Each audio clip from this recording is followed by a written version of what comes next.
આમ તો સંવત 1869 69 કાળ એવું બોલતા. ગરડામાં જીવા ખાચરને ત્યાં દુષ્કાળને લઈને અનાજ ખૂટ્યું અને એ વખતે અનાજ ખૂટ્યું. હવે શું કરવું? આવડો મોભાદાર ઘર અને ખાવા અનાજ ન મળે, કેટલાને ખવડાવનારો પરિવાર, અને ત્યાં જ અનાજ ખૂટ્યું.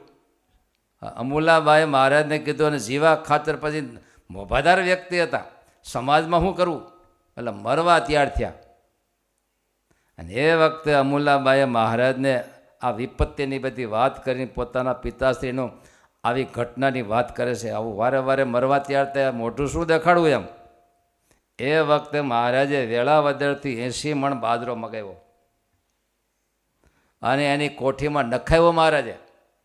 પછી ઢાંકણ ઢાંક્યું. મહારાજ કે આ ઢાંકણું હવે ખોલશો નહીં. શેમત કાઢવાનો? હાણેથી કાઢ્યા કરવાનો. કાઢજો, ખાજો, ખવડાવજો અને એ વાપરજો ને એમાંથી પૈસા મેળવીને કપડાની બધી વ્યવસ્થા કરજો. આવી સિસ્ટમ કરી, બોલો. ત્યારે લખ્યું છે. પછી તો એ હાણે કોઠી વરસ પૂરું થયું. બસ ભગવાનને સંકલ્પ તો થાય. પછી અમૂલાબાઈને એમ થયું કે આટલો આપણે બાજરો કાઢ્યા જ કરી કેટલોક છે, ખૂટતો નથી. કેટલોક છે જોઈ તો લઉં. નવો બાજરો પાક્યા પછીની વાત છે. અને જ્યાં એ જોયું પછી ખૂટવા માંડ્યો ને ખૂટવા માંડ્યો.